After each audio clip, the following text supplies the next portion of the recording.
Tonight, the Kelly File just uncovering new developments in a decision by the retail giant Costco to pull all copies of the new book America by conservative filmmaker Dinesh D'Souza. His book talks about American exceptionalism, which is also the theme of the new movie that D'Souza has just put out by the same name. Costco's CFO tonight saying that the book will go back on store shelves in the next few weeks, and denying that it was removed for political reasons. Joining me now, Gerald Molen. He's an Academy Award-winning producer of movies you may have heard of, like Schindler's List, and he is a producer of Dinesh D'Souza's film, America, which we featured on this program last week. Jerry, good to see you again. And so tonight, after we reached out to Costco, the Kelly File, and asked them about these reports, they denied that it was pulled for political purposes. They said the book sales were shoddy. And they said that the reason, and they said that now, in the wake of the controversy, they will be reordering the books. Your take on it? Well, I just find the whole thing kind of strange because it was kind of interesting that they released the book on June 1st, and then they pulled the book on July 1st, which just happened to coincide with the release of the film.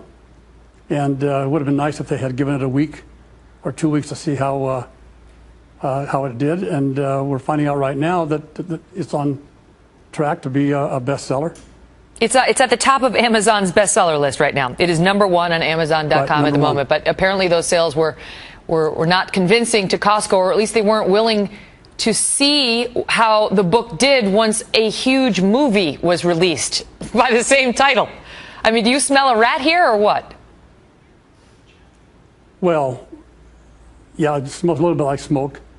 I would imagine that there's something there because with the outcry across the country right now, it's amazing that Costco waited this long to come back and say that they were going to get it out. All I heard all day from every contact I had was that they had pulled the books, and the timing was strange.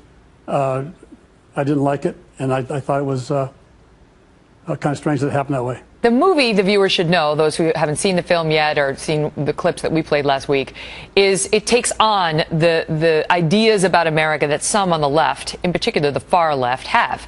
They don't believe in American exceptionalism. They think that we're a country that's based on theft and all sorts of nefarious actions. And the movie tries to debunk those claims. The former CEO of Costco is a big Democratic donor and a huge Obama donor and donor to President Obama's PAC, his super PAC that got him reelected. See any connection between those facts? Well, I see a connection, certainly. But right now they're talking about within 2 weeks, they're going to have the book back in the stores again. Why wait the 2 weeks? Why not do it right now? Why not show the American people that they mean what they say? I'll be suspect until I see it happen.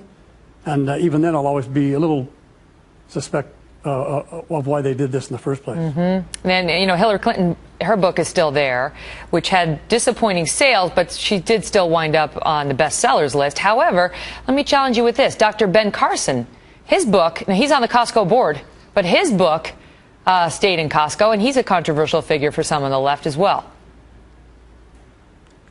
I think it's all cover for them. You're absolutely correct. I was at a Costco store yesterday, and Hillary Clinton's book is all over the place. And as it's been reported around the country, it has not been a successful run for her.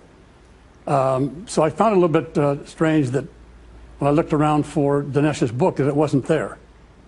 And then this morning, it just kind of blew up all over the place that had been pulled. Well, she was also on the New York Times bestseller list and near the top, but her sales were not what they expected them to be over at her publishing company. Gerald Molen, great to see you. Good luck with the film. Thank you so much, Megan.